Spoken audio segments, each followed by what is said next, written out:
Sauska, she who is armed. This is a very, very important deity because of her connections to multiple mythologies or multiple belief systems. See, she is associated with love, beauty, war, and healing. So a deity that gives us conflict immediately. And she is also associated with the Heavenly Triad, which would feature herself, as well as Savitar and the Norse deity or Germanic deity Donar. Sauska comes to us from Hurrian culture and was influential in the region of Asia Minor as her home, but would expand far beyond that into other mythologies and belief systems. Her sacred animal was the lion, or specifically the lioness. Her sacred stone is the diamond, and her sacred number is 13. Sauska is a deity venerated by the Hurrians from the area of Asia Minor. She is comparable to the Mesopotamian Istar and is probably the same entity. She has a war aspect to her persona and most often wore armor and helmets that were typically reserved for male deities in those roles. She was known for possessing 2 large wings which sprouted from her back. And in old mythology, she is said to be the daughter of a titan and an unrevealed goddess. She was later said to be the consort of the Germanic deity Donar, who is synonymous with Thor, and their offspring was Savitar the Stimulator, and the 3 formed what was called the Heavenly Triad.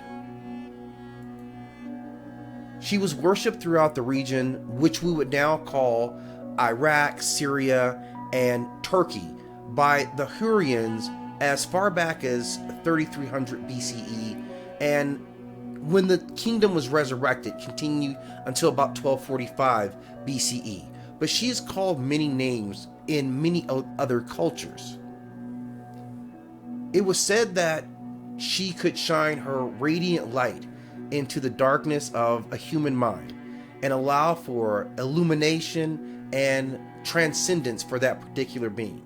And that was a blessing she reserved for those who were the bravest. And talking about her represented in other cultures, we can see this clear representation. This is a letter that is written to the Pharaoh Amenhotep III from the Mitanni king Tushratta. There was an arranged marriage, and he was sending his daughter to be married to a member of the royal family in Kemet, or Egypt at that time. And he sent along gifts, which was common for that time as well. He sent along a representation of the goddess Sauska, and this is the letter that he sent along with it. Thus Sauska of Nineveh, mistress of my lands, says, I wish to go to Egypt, a country that I love, and then return. Now I herewith send her, and she is on the way. Now in the time too of my father, she went to this country, and just as earlier she dwelt there, and they honored her. May my brother honor her, then at his pleasure let her go so she may come back.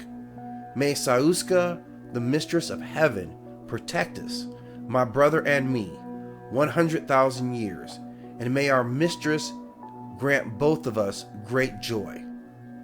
And that shows her connection to Egyptian or Kemetic or early Kemetic civilization and people, represented through this gift, that she had been represented and venerated in that land prior to this time. She is also linked to dark mythology as well, in which she conquers the world with an army of the dead. She is quoted as saying this, If thou openest not the gate to let me enter, I will break the lock. I will wrench the lock. I will smash the doorposts. I will force the doors. I will bring up the dead to eat the living, and the dead will outnumber the living.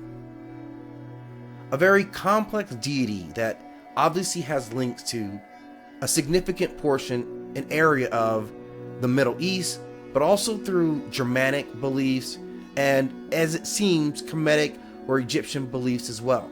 And that's not often that we can say that for one deity. Definitely she is worthy of exploration into her consort connections and her representations, and the other names that she was known by. Thank you again for stopping at Nine War Chronicles, and as always, I will ask that you like and subscribe.